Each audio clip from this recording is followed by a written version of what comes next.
한국직업방송과 연합뉴스TV가 함께 만드는 취업 전문 뉴스 투데이 고용플러스입니다. 5달 전 파국 직전에 어렵게 정상화에 합의했던 한국 GM 노사가 또 충돌하고 있습니다. 연구개발 부문을 별도 회사로 떼어내려는 회사 측 계획에 노조가 생산 부문 철수를 준비하는 것이라며 파업에 나설 태세인데요. 양측의 접점을 찾지 못해 사태가 장기화할 조짐입니다. 곽준영 기자입니다. 한국 GM 노조가 쟁의 행위에 대해 조합원 찬반 투표에 돌입했습니다.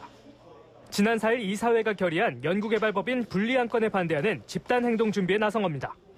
노조는 기본적으로 회사 분할이 군산공장에 이어 나머지 생산 부문 매각이나 철수를 염두에 둔 회사 측의 꼼수라고 의심합니다. 연구 분야와 생산 분야 갈라치기 해놓으면 생산 부분은 계속적으로 이제 줄어드는 상황밖에 안 되는 거고 조합원들은 고용 불안에 휩싸일 수밖에 없겠죠. 이번 투표에서 쟁의가 가결되고 오는 22일 중노위가 조정 중지 결정을 내리면 노조는 파업권을 손에 넣게 됩니다. 하지만 한국GM은 회사 분할이 법적으로 문제없는 만큼 오는 19일 주주총회에서 상정에 처리할 계획입니다. 그동안 사측은 회사 분할로 한국GM이 새로운 기회를 창출할 수 있다는 주장을 펴왔습니다. 법인 신설은 결국 저희 연구개발 역량 계속 유지하고 본사와 협업을 통해서 글로벌 차량 개발 수행을 이제 새로 나갈 중요한 어떤 그 여건 마련에. 한국GM 2대 주주 산업은행 역시 사측의 회사 분리에 반대해 인천지방법원에 주총 개최 금지 가처분 신청을 내는 등 강경한 태세입니다. 오는 18일 법원의 가처분 신청 인용 여부가 한국GM 노사 갈등 재확산의 첫 번째 분수령이 될 전망입니다. 연합뉴스TV 곽준영입니다. 재취업 경험이 있는 중장년층 10명 중 4명은 이전 직장과 비교했을 때 임금이 절반 넘게 줄어든 것으로 조사됐습니다.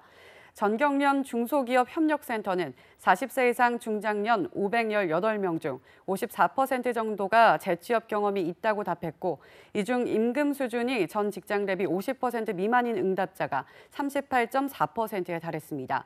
이어 50에서 60%가 19.4%, 60에서 70%가 15.5% 순이었고, 임금을 더 많이 받는 재취업자는 1.8%에 불과했습니다.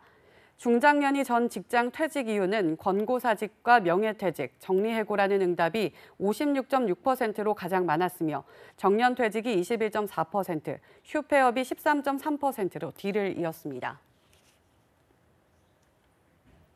강신욱 통계청장은 15일 열린 국회 기획재정위원회 국정감사에서 10월 취업자 수가 줄어들 가능성에 대한 김광림 자유한국당 의원의 질의에 마이너스 우려도 배제할 수 없다고 말했습니다. 김 의원은 추석 연휴 영향으로 9월에는 제조업 취업자 수가 늘었지만 10월에는 정반대로 감소하는 효과가 있을 것이라고 전망했습니다. 또 지난해 10월 취업자 수 증가폭도 28만 1,000명으로 작지 않아 이에 따른 기저효과로 취업자 수가 줄어들 수도 있다고 설명했습니다. 올해 들어 8월까지 상위 4개 브랜드의 편의점은 2,500개 정도가 새로 생겼지만 동시에 1,900곳이 문을 닫았습니다. 과당 경쟁을 막으려면 가맹사업자에게 최저 수익을 보장해야 한다는 주장도 나오지만 점주들은 제한 없는 출점이 문제라고 지적합니다. 이동훈 기자입니다. 국내 4대 편의점 브랜드인 CU, GS25, 세븐일레븐, 미니스톱이 올해 들어 8월까지 새로 매장을 연 곳은 2,500여 곳. 지난해 5,500여 곳에 비하면 반토막이 났습니다. 반대로 지난해 폐업한 점포 수는 1,300여 곳이었는데 올해 8월까지는 이를 훌쩍 넘어 1,900곳에 달했습니다. 연평균 매장별 매출도 2016년 4억 2,700여만 원이었지만 지난해엔 11% 정도 줄어든 3억 7,780여만 원에 그쳤습니다. 정치권에서는 일단 가맹 본사들에게 최저 수익 보장 제도를 법제화하고 일본처럼 수익 보장 기한, 본사 지원 분야를 늘려야 한다는 목소리가 나왔습니다. 최저소득 보장제를 저 일본처럼 왜 일본 하는데 우리나라는 안 해주냐고요. 네. 지금 편의점이 얼마나 어려운지 너무나 잘 아시잖아요. 주요 업체들은 영업이익도 줄고 있는 데다 동반성장기금 또는 상생기금을 500억에서 많게는 980억 원씩 내놓은 상황에서 최저소득 보장제에 난색을 표하고 있습니다. 가맹점주들 역시 제도에는 동의하지만 과당 경쟁으로 인한 상권 공멸부터 막아야 한다는 입장입니다. 수익 구조가 매우 부실한 상태에서 최저 수익이라는 기준도 정해지지 않은 상태에서 일시적으로 시행을 한다면은 점포 및 가맹 사업자 단체도 서로가 이익적인 측면을 취할 수 없는. 공정거래위원회는 출점 제한을 두는 것은 후발주자 진입을 막는 꼴이 되고 기존 업체들의 담합 여지가 있기 때문에 선뜻 결정을 내리지 못하고 있습니다. 연합뉴스TV 이동훈입니다. 우리나라 최대 스크린 골프장 사업자죠. 골프존이 가맹점에만 스크린 골프 관련 신제품을 공급하고 비가맹점에는 일절 판매하지 않다가 공정거래위원회로부터 철퇴를 맞았습니다. 거액의 과징금은 물론 검찰 고발 조치까지 당했습니다. 한상용 기자입니다. 국내 대표 스크린 골프 장비 제조 기업 골프존. 가격도 실외 골프장보다 저렴하고 날씨에 구애받지 않는다는 점에서 실내 골프 바람이 불자 스크린과 프로젝터 등으로 구성된 이 기업의 골프 시뮬레이터 장비 판매도 가파르게 늘었습니다. 골프존 장비를 사용한 스크린 골프장은 10년 새 4,000곳 이상 급증했습니다. 최근 4년간 국내 전체 매장 점유율도 60%가 넘습니다. 문제는 골프존이 2016년 가맹 사업을 시작하면서 불거졌습니다. 가맹점에만 사업의 핵심 요소인 신제품을 공급하고 비가맹점에는 어떤 신제품도 판매하지 않은 겁니다. 신제품을 공급하지 않는다는 얘기는 미래에 대한 불확실성이 생긴다는 거고 경쟁력에서 뒤처진다는 얘기입니다. 특히 골프존은 이런 차별 행위에 위법 소지가 있다는 법무법인의 자문도 수차례 무시한 걸로 공정위는 파악했습니다. 결국 비가맹 점포들은 경영 악화를 우려해 골프존을 공정위에 고발했고 공정위는 신제품 공급 명령과 함께 과징금 5억 원을 부과하고 검찰 고발 조치했습니다.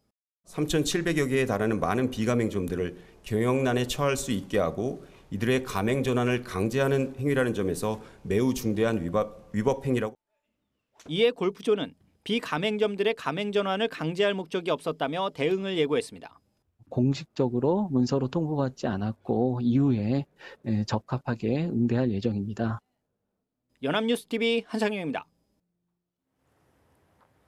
정부가 최저임금 인상에 따른 자영업자 등의 인건비 부담을 줄이기 위해 시행 중인 일자리 안정자금 신청자가 올해 목표를 초과한 것으로 나타났습니다. 국회 기재위 소속 민주당 윤후덕 의원이 고용노동부 제출 자료를 분석한 결과 지난달 30일 기준 올해 일자리 안정자금 신청자는 248만 9,700여 명으로 당초 예상한 236만 4천 명을 뛰어넘었습니다. 사업체 규모별로는 5인 미만 사업체 신청자 수가 125만 7,400명으로 전체 신청자의 절반을 차지했습니다.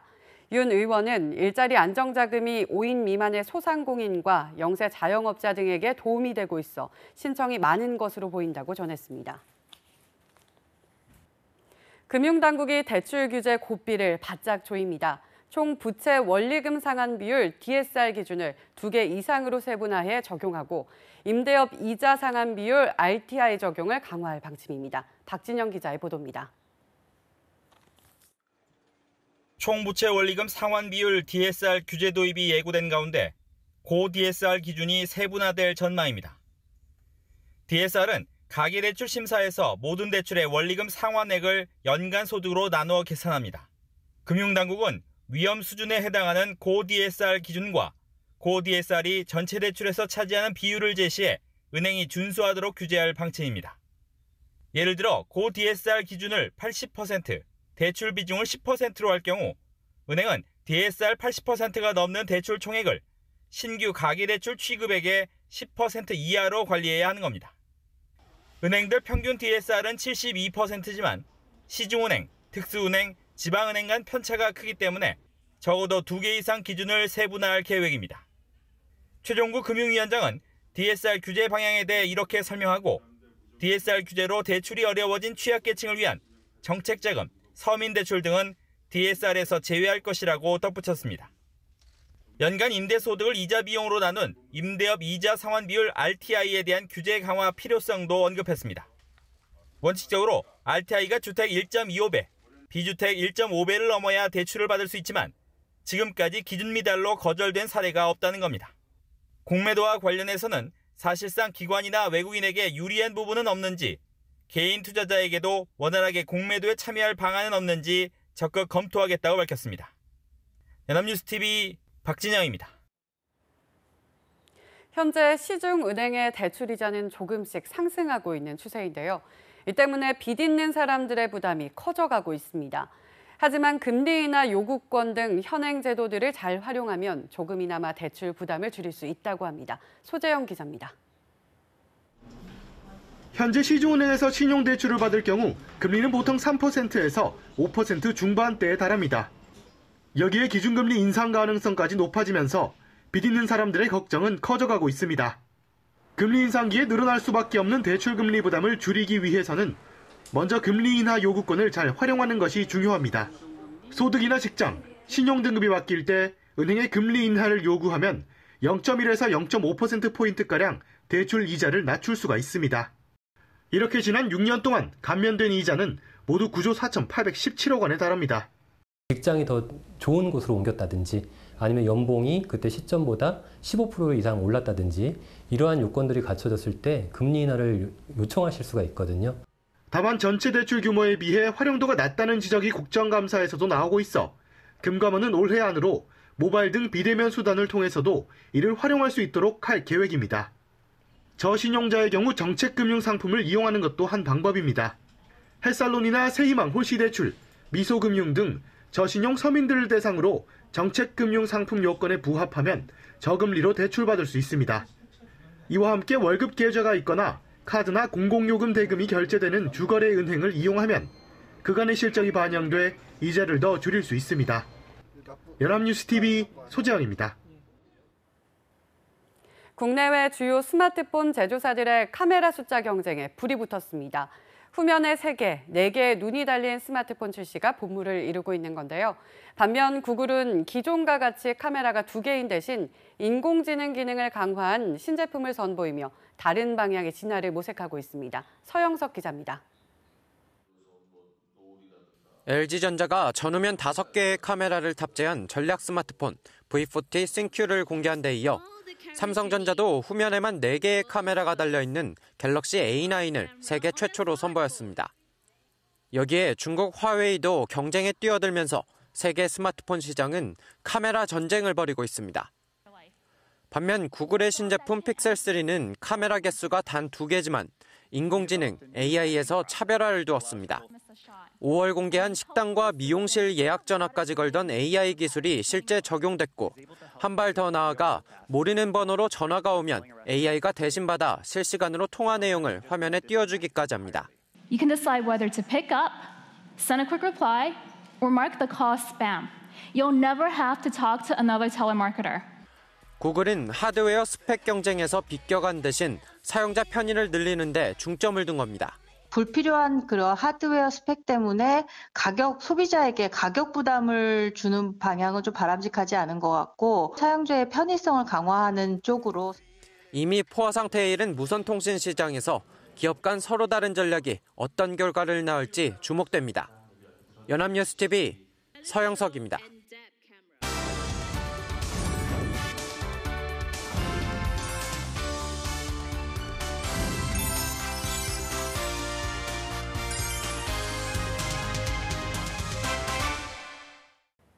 대한민국 50만 구직자의 일자리 현황을 데이터로 풀어봅니다. 투데이 데이터 뉴스 시간 안치홍 아나운서 안녕하세요. 안녕하세요. 데이터 뉴스 시간입니다. 이 사회가 변하고 있지만 여전히 남성보다는 여성이 직장을 그만두는 비율이 높은 것이 현실입니다. 그렇다면 지금의 여성 직장인들은 직장을 그만둠으로써 경력이 단절되는 것에 대해 어떻게 생각할까요? 이 여성 직장인들의 속내를 살펴봤습니다. 네, 이른바 경단녀라는 신조어가 탄생했을 정도로 이 여성의 경력 단절은 여전히 사회적으로도 큰 문제라고 할 수 있죠. 정부가 경단녀를 줄이기 위해 다양한 지원 정책을 펼치고 있지만 여전히 타의에 의해 경력이 단절되는 여성들이 참 많은 것이 현실입니다. 네, 그렇습니다. 사람인이 여성 직장인 269명을 대상으로 경력 단절 두려움에 대해 설문조사를 실시했는데요. 응답자의 78.4%가 경력 단절에 대한 두려움을 느낀다고 응답해서 대다수의 여성 직장인이 경력 단절에 대한 우려를 느끼고 있는 것으로 나타났습니다. 네, 그렇다면 경력 단절을 느끼는 주된 이유는 역시 출산이나 육아 때문이었나요? 네, 그렇습니다. 이 복수 응답으로 경력 단절에 대한 두려움을 느끼는 원인에 대해 출산이 55%, 육아가 52.1%를 차지하며 과반수 이상이 응답해서 각각 1, 2위를 차지했는데요. 하지만 출산과 육아 외에도 다양한 이유로 여성 직장인들이 경력 단절에 대한 두려움을 느끼고 있었습니다. 이 40.3%는 미래에 대한 막연한 불안감을 꼽았고요. 최근의 경제 상황도 불안감을 느끼는 것에 영향을 끼쳤습니다. 26.5%가 비정규직, 계약직의 고용 형태를, 18.5%는 장기화된 경기 침체 영향을, 13.3%는 회사 경영 실적 악화를 꼽았기 때문이죠.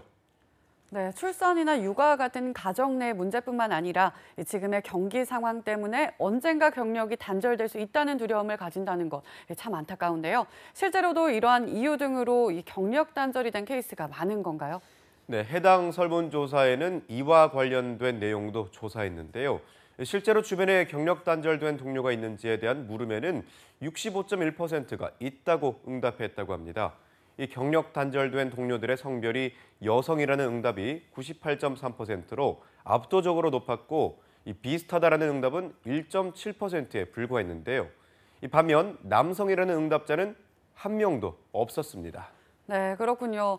기본적으로 출산, 육아 같은 문제에 봉착했을 때 개인적 또 사회적인 이유로 여성이 그만두는 경우가 상대적으로 더 많으니까요. 이 때문에 경력 단절에 대한 여성들의 불안감이 더 커지게 되는 것 같습니다. 네, 게다가 이제 경력 단절이 되면 재취업이 불가능하다고 생각하는 비율도 45%나 됐는데요. 그런데 문제는 실제로 경력 단절이 되면 재취업이 쉽지 않다는 겁니다. 이 경력 단절 여성을 대상으로 한 다른 설문조사를 보면 그 실태를 보다 자세히 파악할 수 있는데요. 벼룩시장 구인구직이 경력 단절 여성 674명을 대상으로 설문조사를 진행한 결과 응답자의 89.6%가 전업주부, 경단녀를 택한 것을 후회한 적이 있다고 응답했다고 합니다. 그런데 그 이후에 1위가 26.8%가 응답한 다시 일을 하고 싶은데 재취업이 쉽지 않을 때라고 이야기한 거죠. 네, 불가피한 사유로 인해 사회생활에 공백기가 생기면 이후에 재취업을 하는 것이 쉽지 않은 게 현실이잖아요. 그런데 이렇게 재취업이 쉽지 않으면 비단 경제적인 문제뿐만 아니라 사회 구성원으로서의 박탈감마저 생길 수 있다는 게 더 큰 문제가 되는 것 같습니다. 네, 맞습니다. 이 통계청의 여성 경력 단절 규모 조사에 따르면 15세에서 54세 이하의 기혼 여성 중 경력 단절 여성의 비율은 2014년엔 22.4%, 2015년엔 21.8%, 2016년엔 20.6%, 2017년엔 20%로 이런 식으로 점차 미미하게 감소하고 있기는 합니다. 기업 차원에서도 경단녀를 채용한 경험이 있는 기업은 48.3%로 지난해 45.7%였던 수치보다 다소 2.6% 증가한 것으로 나타났는데요. 그럼에도 여전히 증가폭은 미미하기 때문에 경력 단절에 대한 여성들의 두려움은 클 수밖에 없습니다. 그래서 실제로 앞서 언급한 여성 직장인을 대상으로 한 사람인의 조사에서도 경력 단절을 막기 위해 출산 및 육아를 포기할 의향이 있다는 응답자가 41.6%나 됐습니다. 즉, 여성 경력 단절은 출산율 악화로 이어지며 이 커다란 사회 문제로 발전할 수밖에 없다는 뜻입니다. 그래서 일각에선 여성의 경력 단절이 출산율 악화로 이어지는 문제를 막기 위해서라도 지금보다도 더 효과적인 정책적인 지원이 필요하다고 지적하고 있습니다. 네, 경단녀의 수가 줄었다고 하지만 정말 미비합니다. 살펴보면 여전히 통계상으로는 2014년이나 2017년이나 5명 중 1명은 경단녀라는 겁니다. 결국 사회적, 정책적인 면에서 여성의 경력 단절을 예방할 수 있는 보호장치가 지금도 현저히 부족하다는 뜻일 텐데요. 앞으로 이와 관련한 더 나은 지원이 마련돼 더 이상 여성의 경력 단절 문제가 사회적인 문제로 부각되지 않을 수 있길 희망하겠습니다. 지금까지 데이터 뉴스 시간 안채원 아나운서였습니다. 고맙습니다. 고맙습니다. 지금까지 투데이 고용 플러스였습니다. 오늘 저희가 준비한 내용은 여기까지입니다. 함께해 주신 여러분 고맙습니다.